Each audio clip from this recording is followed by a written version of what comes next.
Good afternoon. Thank you for joining us. I'm Jurnee Taylor, and here are the top stories we're following for you now at noon.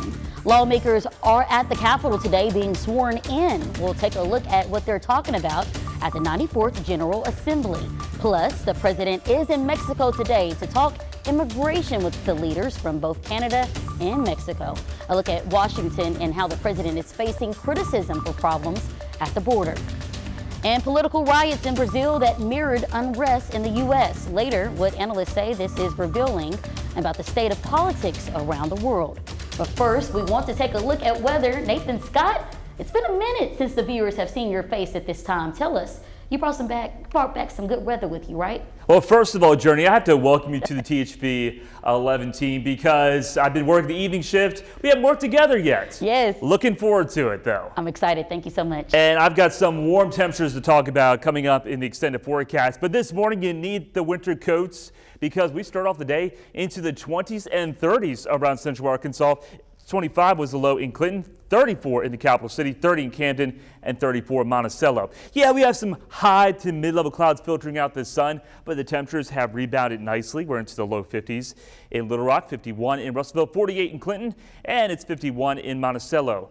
Temperatures out there for this afternoon will continue to climb up as we've got that wind from the south-southeast about 5 to 10 miles per hour. So that's going to help the numbers warm up into the mid to upper 50s across the region. But we've got even warmer temperatures for tomorrow, and 70 degrees is going to be a likelihood getting into the middle part of the week.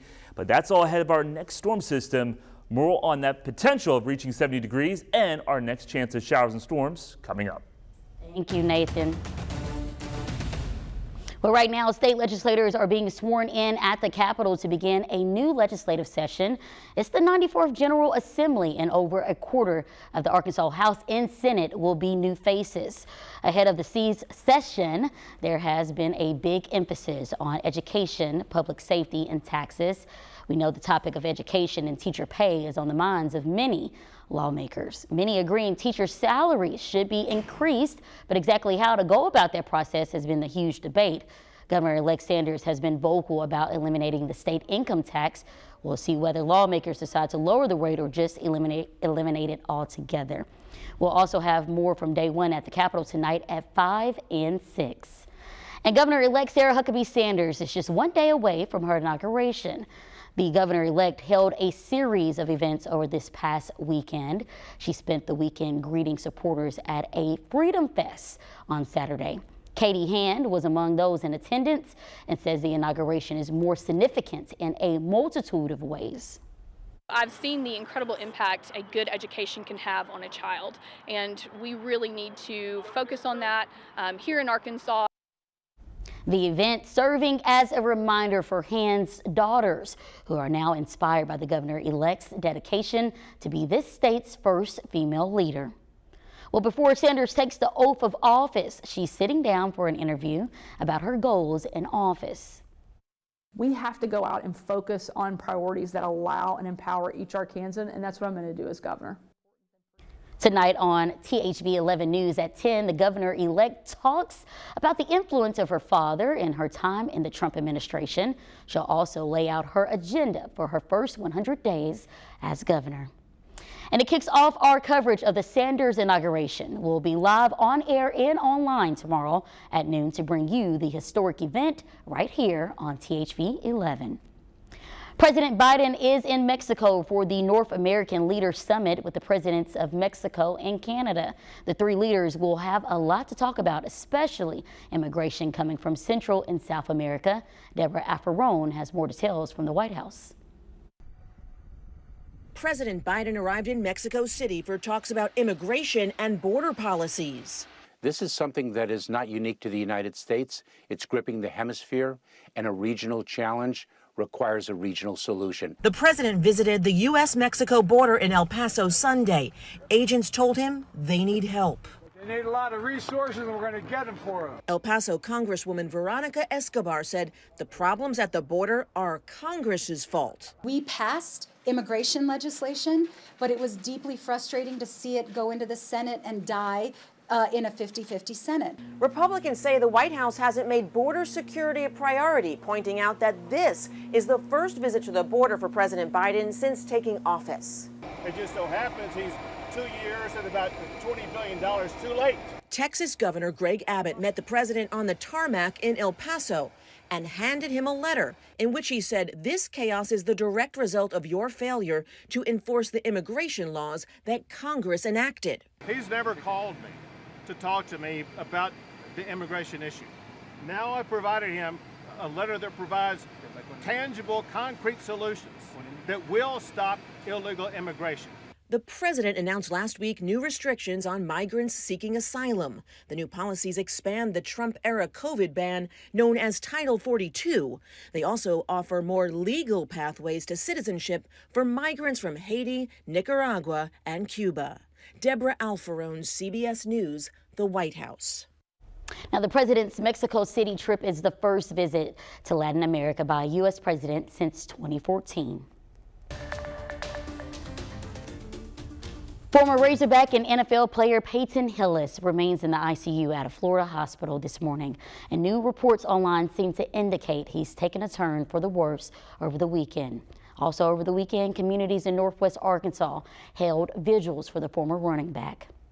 That's sacrificial living, that's selflessness, it's going out and risking it to save your kids. I mean, that's amazing. It was not a surprise to hear that Peyton went in the water after his child and that he got him to safety and that he was fine and that he risked his life.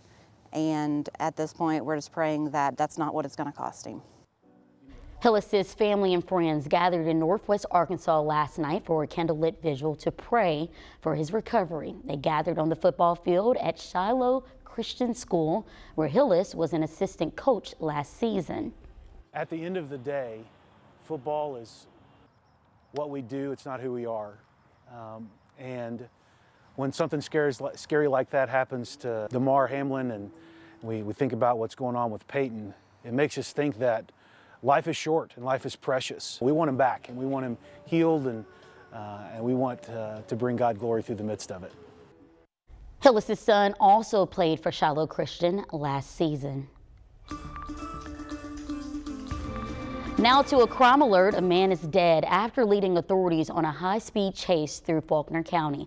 It happened early Sunday morning along Interstate 40. Arkansas State Police say sheriff's deputy tried to pull over 53-year-old Scotty Hilton for erratic driving. When he didn't stop, law enforcement from several agencies followed him into Conway. State police say Hilton fired several shots at officers during the pursuit, but none of the officers were hurt. Now, the chase ended here in Mayflower, where state troopers deployed spike strips. The suspect's vehicle crashed at I-40 and State Highway 89. Officers then say the man pulled a gun.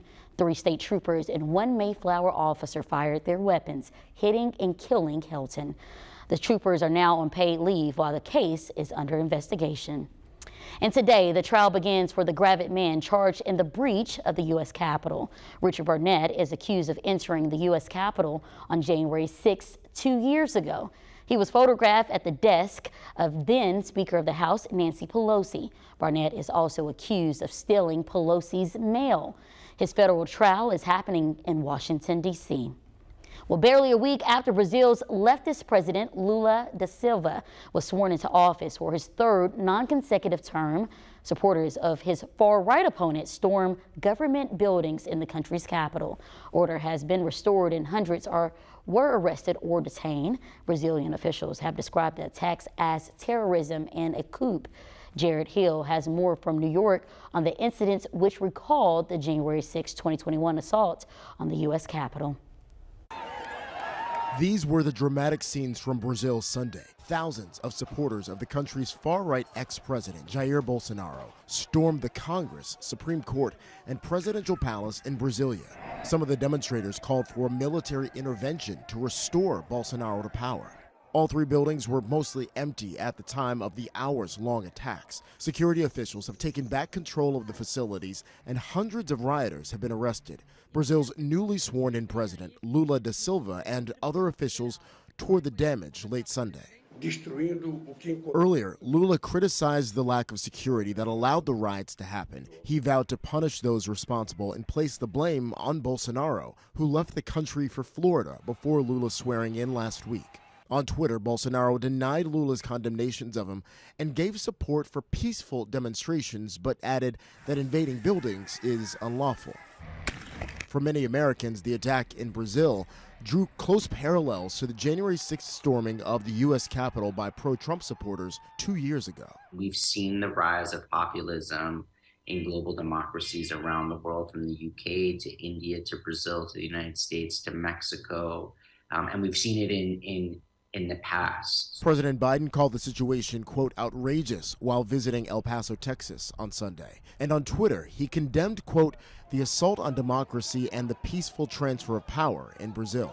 Jared Hill, CBS News. Brazil's top court has removed the governor of Brasilia for 90 days, alleging that security flaws allowed the riots to take place. Multiple world leaders condemned the situation in Brazil on Twitter and voiced their support for Brazil's current president, Lula.